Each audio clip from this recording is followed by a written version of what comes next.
इस वीडियो को लाइक करें, हमारे चैनल को सब्सक्राइब करें, बेल आइकन जरूर प्रेस करें हमारी न्यू वीडियो सबसे पहले देखने के लिए। खुदा कादिर मुतलिक बाप, बेटे और रूहुल कुदस के नाम में आप सबों की सलामती हो।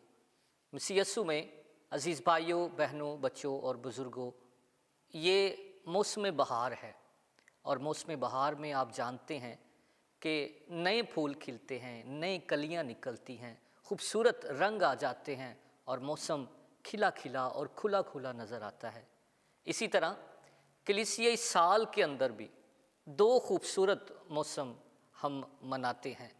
एक है एडवेंट यानी मसीह की आमद का मौसम, और दूसरा लेंट सीज़न जिसका मतलब भी बहार है, स्प्रिंग है। हम इसको मनाते हैं और इन अयाम को रोज़ों के अयाम भी कहते हैं, इन अयाम को रूहानी बेदारी के अयाम भी कहते हैं और इनको अयाम सियाम के नाम से भी जाना जाता है। लेकिन ये मेरा एक ज़ाती मशवरा है कि मैं इन दिनों को जो रोज़ों के अयाम हैं, अयाम फ़ज़ाइल कहता हूँ, अयाम बरक़ात कहता हूँ, क्योंकि इन दिनों में आलमगीर कलीसिया और ख़ास तौर पर मेन लाइन चर्चिज़ 40 दिन के लिए खुदावंद अपने खुदा की कुर्बत में आ जाते हैं और रूहानी मशकों के ज़रिया से दुआ, रोज़ा, रियाज़त और इबादत और खैरात के वसीला से खुदावंद की कुर्बत को और बरक़ात को समेटते हैं। तो लूथरन कलीसिया भी बाइबल मुक़द्दस की तालीम और कलीसियाई साल के मुताबिक रोज़े की इबादत का और रोज़े की तालीम और उन तमाम रूहानी मशकों को कहने के लिए ईमानदारों को दावत देती है। आज का जो मेरा मौजू है कि रोज़ों का आगाज़ हम जो हैं वो राख के बुत से करते हैं, जिसको ऐश वेडनेसडे भी कहते हैं। आज हम बात करेंगे राख का बुत क्या होता है, राख का मफ़हूम क्या है और इसकी अहमियत क्या है।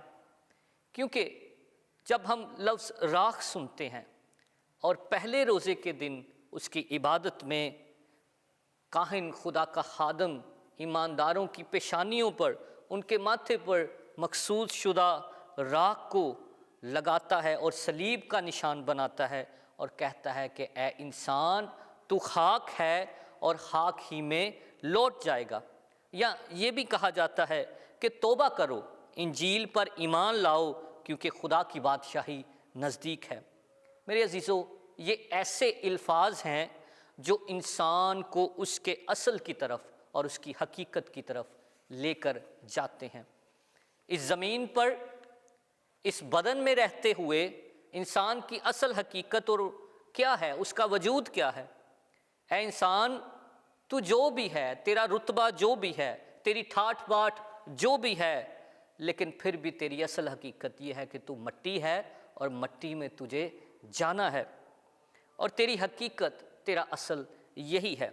इसलिए इसको ऐश वेडनेसडे कहा जाता है कि हम रोज़े के पहले दिन ही अपनी हैसियत को जान जाएं और ये जान लें और ध्यानो ज्ञान करें कि जब हम रूहानी मशक़ें करें, हम दुआ करें, हम रोज़ा रखें, हम खैरात करें, तो ये जान जाएं कि हम कुछ नहीं हैं। ये राख लगा कर रोज़ों का आगाज़ किया जाता है कि हम नीचे आ जाएं, और ये राख मेरी और आपकी बेसबाती को ज़ाहिर करती है, ये हमारे अदनापन को ज़ाहिर करती है, ये हमारी पस्त हाली को ज़ाहिर करती है कि हमारा स्टेटस जो भी है, हम जो अपनी कामयाबियों की वजह से बहुत कुछ बन गए हैं, हमें इसके आगाज़ ही में जान लेना चाहिए कि हम असल में है क्या। इसलिए हर बशर का यही अंजाम है। और किसी शख्स ने क्या खूब कहा है कि मैं मिट्टी, मेरी ज़ात मिट्टी, और मिट्टी मेरा खाना, मिट्टी दा मैं पुतला साइयां, मिट्टी विच मिल जाना। ये है हमारी असल हकीकत। तो जब मट्टी है तो गरूर कैसा, तकब्बुर कैसा। इसलिए राख की अलामत हमारे दिलों में, हमारी ज़ात में खुद इनकारी की दावत देती है, और ये दावत देती है कि हलीमी, आजिज़ी और इनकसारी की प्रैक्टिस की जाए, मश्क की जाए। दूसरी बात याद रखें कि राख हमारे गुनाह आलूदा ज़िंदगी की तरफ इशारा करती है, और कलीसियाई तौर पर जब हम अपने माथों पर राख लगवाते हैं तो ये हमारा ज़ाहरी निशान है और इकरार भी है कि मैं गुनहगार हूँ, میں خطا کا پتلا ہوں اور مجھ سے غلطیاں سرزد ہوتی ہیں، میں گناہ کر سکتا ہوں۔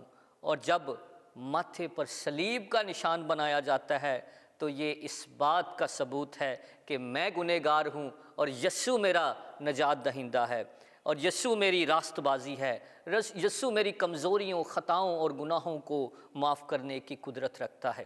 اس لیے میرے عزیزو، راکھ لکڑی سے کوئلہ اور کوئلے سے راکھ بنتی ہے، اس کے اندر قربانی کا تصور ہے، اپنے آپ کو بسم کر دینا، اپنے آپ کو نیست کر دینا، اپنے آپ کو جلا دینا۔ یہ باطنی توبہ اور پشیمانی کی طرف اشارہ کرتی ہے۔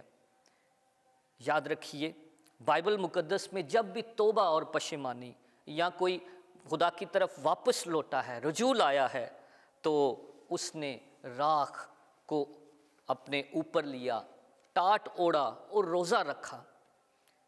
بہت ساری مثالیں ہمیں حوالہ جات کلام مقدس میں سے مل سکتے ہیں۔ جب ہم آستر کی کتاب اس کا 4 باب اس کی پہلی آیت میں پڑھتے ہیں تو وہاں لکھا ہے، اس نے اپنے کپڑے پھاڑے، اپنے اوپر ٹاٹ اوڑا اور راکھ ڈال کر شہر کے بیچ میں چلا گیا۔ خدا کا بندہ ایوب 6 باب میں اس کی 42ویں آیت ہے، وہاں پر لکھا ہے، اور میں خاک اور راکھ میں توبہ کرتا ہوں۔ دانیل نبی کی کتاب 9 باب اس کی 3 آیت میں لکھا ہے، اور میں نے خداوند کی طرف رخ کیا تاکہ روزہ اور ٹاٹ اوڑھ کر اور خاک میں بیٹھ کر منت اور مناجات میں لگ جاؤں۔ اور آج جب ہم نینوا کے لوگوں کو دیکھتے ہیں، نینوا کے لوگ بھی یہی کچھ کرتے ہیں کہ سارے لوگوں نے، بادشاہ بھی اپنا تخت جو ہے وہ چھوڑ دیتا ہے، زمین پر آ جاتا ہے، خاک میں بیٹھ جاتا ہے، ٹاٹ اوڑھ لیتا ہے، روزہ رکھتا ہے، وہاں کے جانور تک روزہ رکھتے ہیں۔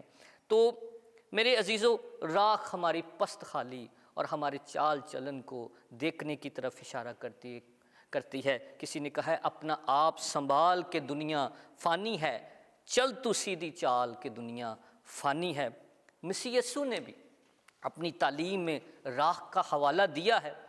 جب متی کی انجیل اس کا 11واں باب 21ویں آیت پڑھتے ہیں تو وہاں لکھا ہے، اے خرازین تجھ پر افسوس، اے بیت صدا تجھ پر افسوس، کیونکہ جو معجزے تم میں ظاہر ہوئے ہیں اگر سور اور سیدا میں ہوتے تو وہ ٹاٹ اوڑھ کر اور خاک میں بیٹھ کر کب کے توبہ کر لیتے۔ تو جب بھی توبہ کا ذکر آیا ہے، خدا کی طرف دوبارہ واپس لوٹنے کا ذکر آیا ہے، تو لوگوں نے راکھ کو اپنا لیا، اپنی حیثیت کو جان لیا کہ ہم کیا ہیں۔ انہوں نے خاک اور راکھ میں سے وہ گزرے ہیں۔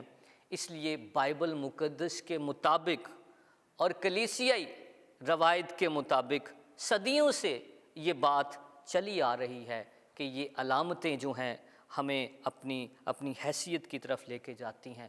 جب ہم پہلے روزے کے دن اپنے ماتھوں پر راکھ لگاتے ہیں تو ہم یہ اقرار کرتے ہیں، اپنے تکبر اور غرور کو ختم کرتے ہیں، حلیمی اور عاجزی اور انکساری کو اپناتے ہیں، کیونکہ یوئیل کی کتاب میں بھی لکھا ہے کہ اپنے کپڑوں کو نہیں بلکہ دلوں کو چاک کر کے میری طرف رجوع لاؤ۔ تو میرے عزیزو، روزوں کے آغاز سے ہی ہم اپنے اندر جھانکتے ہیں، ہم اپنے نکمے اور ناچیز ہونے کا اقرار کرتے ہیں، کیونکہ کوئی شخص گھمنڈ میں بھی روزے رکھ سکتا ہے، لو جی میں نے 40 روزے رکھے ہیں، اس کے اندر غرور اور گھمنڈ آ سکتا ہے۔ کوئی شخص خدا کے حضور غروری میں جا سکتا ہے کہ میں نے تیرے لیے اتنی دعائیں کی ہیں۔ کوئی شخص جب خیرات کرتا ہے، مدد کرتا ہے، تو وہ یہ کہہ سکتا ہے کہ میں نے جی اتنے لوگوں کا روزہ کھلوایا ہے۔